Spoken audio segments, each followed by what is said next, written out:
Now his brothers went to pasture their father's flock near Shechem, and Israel said to Joseph, Are not your brothers pasturing the flock at Shechem? Come, I will send you to them. And he said to him, Here I am. So he said to him, Go now, see if it is well with your brothers and with the flock, and bring me word. So he sent him from the valley of Hebron, and he came to Shechem. And a man found him wandering in the fields, and the man asked him, What are you seeking? I am seeking my brothers, he said. Tell me, please, where they are pasturing the flock. And the man said, They have gone away, for I heard them say, Let us go to Dothan.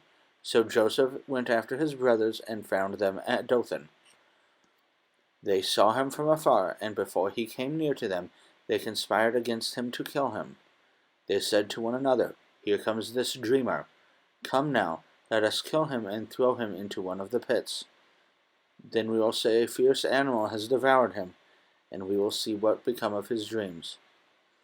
But when Reuben heard it, he rescued him out of their hands, saying, Let us not take his life. And Reuben said to them, Shed no blood. Throw him into this pit here in the wilderness, but do not lay a hand on him, that he might rescue him out of their hands to restore him to his father.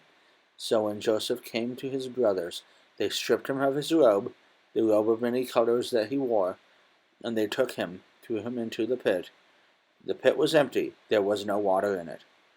Then they sat down to eat, and they looked up and saw a caravan of Ishmaelites coming from Gilead, with their camels bearing gum, balm, and myrrh, on their way to carry it down to Egypt. Then Judah said to his brothers, What profit is it if we kill our brother and conceal his blood? Come, let us sell him to the Ishmaelites, and let not our hand be upon him, for he is our brother, our own flesh. And his brothers listened to him. Then Midianite traders passed by, and they drew Joseph up and lifted him out of the pit, and sold him to the Ishmaelites for 20 shekels of silver. They took Joseph to Egypt. When Reuben returned to the pit, and saw that Joseph was not in the pit, he tore his clothes, and returned to his brothers and said, The boy is gone, and I, where shall I go? Then they took Joseph's robe and slaughtered a goat and dipped the robe in blood. And they sent the robe of many colors and brought it to their father and said, we have found. Please identify whether it is your son's robe or not. And he identified it and said, It is my son's robe.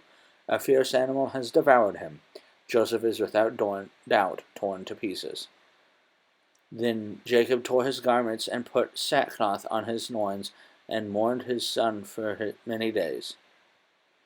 All his sons and all his daughters rose up to comfort him, but he refused to be comforted and said, No, I shall go down to Sheol to my son, mourning.